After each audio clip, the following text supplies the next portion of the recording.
नमस्कार दोस्तों, आपका हमारे चैनल पर हार्दिक स्वागत है। आज के इस वीडियो में हम आपके लिए रमा एकादशी की कहानी लेकर आए हैं। रमा एकादशी कार्तिक माह में कृष्ण पक्ष में आती है। इस बार रमा एकादशी 1 नवंबर दिन सोमवार को है। सभी भक्तों को एकादशी का पालन अवश्य ही करना चाहिए।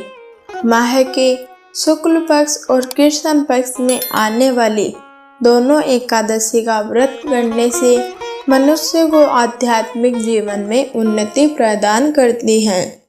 चलिए अब शुरू करते हैं हमारी आज की कहानी। एक बार युधिष्ठिर महाराज ने स्वयं भगवान श्री कृष्ण से पूछा, हे जनार्दन, कार्तिक माह में कृष्ण पक्ष में आने वाली एकादशी को क्या कहते हैं? इस प्रश्न का उत्तर देते हुए भगवान श्री हरि ने कहा, हे राजन, कार्तिक माह के कृष्ण पक्ष में आने वाली एकादशी को रमा एकादशी कहते हैं। ये सबसे पवित्र और मंगलमय है। अब मैं आपको इस एकादशी से जुड़ी एक पौराणिक कहानी सुनाता हूँ। ये कहते हुए भगवान श्री कृष्ण ने रमा एकादशी की कथा कहना प्रारंभ किया। ध्यान पूर्वक सुने।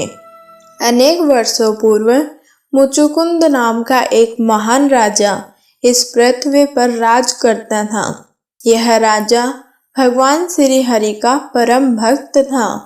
उसके राज्य में सभी व्यक्ति खुशहाल जीवन व्यतीत कर रहे थे। राजा मुचुकुंद की एक कन्या थी जिसका नाम चंद्रभागा रखा गया, जो कि एक नदी के नाम पर रखा था।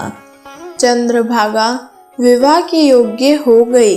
तब राजा ने चंद्रभागा का विवाह राजा चंद्रसेन के पुत्र शोभन के साथ करवा दिया।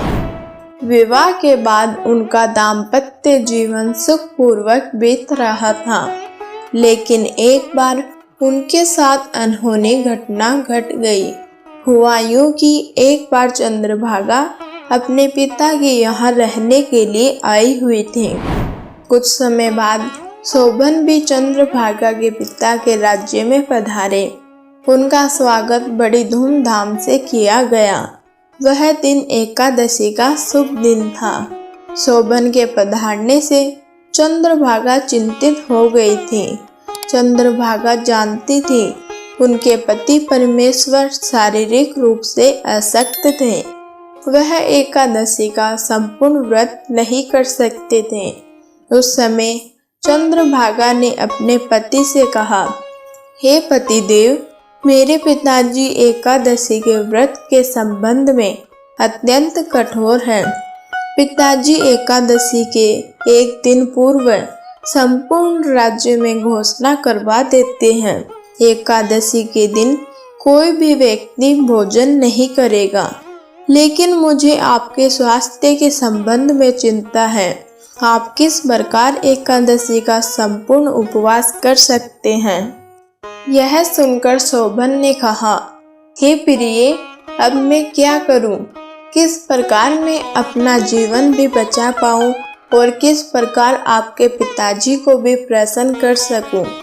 यह सुनकर चंद्रभागा ने कहा, हे मेरे पति परमेश्वर, मैं आपको क्या उपाय बताऊं? मेरे पिताजी के घर में मनुष्य तो क्या, सभी प्राणी भी एकादशी का उपवास करते हैं। इस दिन हाथी, घोड़े या किसी भी जीव को भोजन नहीं दिया जाता है। इस स्थिति में आप किस प्रकार उपवास से मुक्त रह पाएंगे? ऐसे में मुझे केवल एक ही उपाय दिखाई दे रहा है। आप शीघ्र ही यहाँ से प्रस्थान करें। अब निर्णय आप स्वयं लें। शोभन ने चंद्रभागा की बात ध्यान पूर्वक सुनकर कहा, हे प्रिय, मैं एकादशी का उपवास अवश्य ही करूँगा। आगे जो भाग्य में होगा देखा जाएगा। और अगले दिन शोभन ने एकादशी के व्रत का पालन किया। शारीरिक असमता के कारण भूख और प्यास को वह सह नहीं पा रहा था। आखिरकार पूरा दिन तो निकल गया, लेकिन आगे रात का आगमन हुआ। श्री हरि के भक्त जन भजन कीर्तन में लीन हो गए, लेकिन वह रात शोभन के लिए आखिरी रात साबित हुई। अगले दिन प्रातःकाल ही शोभन ने अपने शरीर को त्याग दिया। राजा ने राजकुमार शोभन का दाह संस्कार किया। शोभन की मृत्यु के बाद चंद्रभागा अपने पिता के यहाँ रहने लगी। एकादशी का व्रत करने से शोभन की मृत्यु तो हुई, लेकिन अगले जन्म में उसको मंद्राचल पर्वत के सर्वोच्च शिखर का शासन प्राप्त हुआ। उसके राज्य में हीरे और माणिक से बनी दीवारें थी। वह सुंदर आभूषणों से युक्त था। अप्सराएं और गंधर्व उसकी सेवा कर रहे थे। उसका राज्य स्वर्ग से कम नहीं था। एक बार राजा मुचुकुंद के राज्य में रहने वाला एक ब्राह्मण सोम शर्मा तीर्थ यात्रा करते हुए शोभन के राज्य में पहुंचा। जब ब्राह्मण ने शोभन और उसके राज्य को देखा तो उसके आश्चर्य की कोई सीमा नहीं रही, क्योंकि वह जानता था शोभन कोई और नहीं बल्कि उसके राजा की कन्या चंद्रभागा का ही पति है। शोभन ने सोम शर्मा ब्राह्मण से अपनी पत्नी के कुशल समाचार पूछे। तब सोम शर्मा ब्राह्मण ने कहा, आपके ससुर मुचुकुंद के राज्य में सब कुशल है, आप अपने कुशल समाचार सुनाए। तब शोभन ने कहा, यहाँ सब कुशल है, लेकिन यह राज्य कुछ समय के लिए ही स्थायी है, क्योंकि मैंने एकादशी का व्रत तो किया, जिसके फलस्वरूप मुझे ये सब राजपाट हासिल हुआ, लेकिन मैंने वह व्रत पूरी श्रद्धा से नहीं किया था। कृपया कर आप मेरी पत्नी चंद्रभागा के पास जाकर यह समाचार उन्हें दें, वह अवश्य ही हमारी मदद करेगी। यह सुनकर सोम शर्मा ब्राह्मण शीघ्र ही चंद्रभागा के पास गए और उन्हें सारा वृतांत बताया। सोम शर्मा ब्राह्मण की बात सुनकर चंद्रभागा ने कहा, हे ब्राह्मण देव, क्या आप सच कह रहे हैं? तब ब्राह्मण ने कहा, हाँ, हम सच कह रहे हैं। हम अभी अभी आपके पूर्व पति शोभन से मिलकर आए हैं। उनका राज्य स्वर्ग के समान है, लेकिन वह कुछ समय के लिए ही स्थायी है। उन्होंने ही मुझे आपके पास भेजा है। कृपया आप उनकी मदद करें। यह सुनकर चंद्रभागा ने कहा, हे ब्राह्मण देव, मैं उनकी मदद अवश्य ही करूंगी।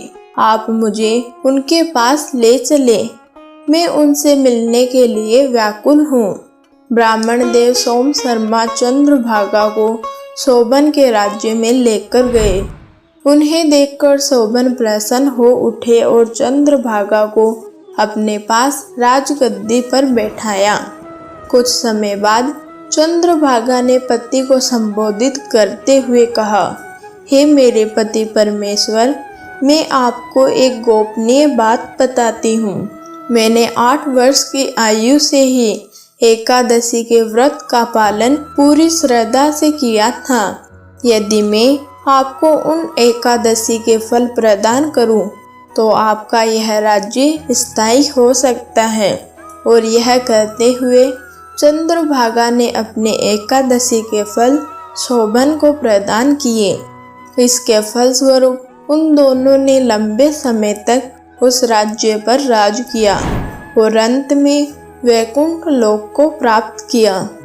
भगवान श्री कृष्ण ने रमा एकादशी का महत्व बताते हुए कथा समाप्त की। इस प्रकार हमारी आज की कहानी यहीं पर समाप्त होती है।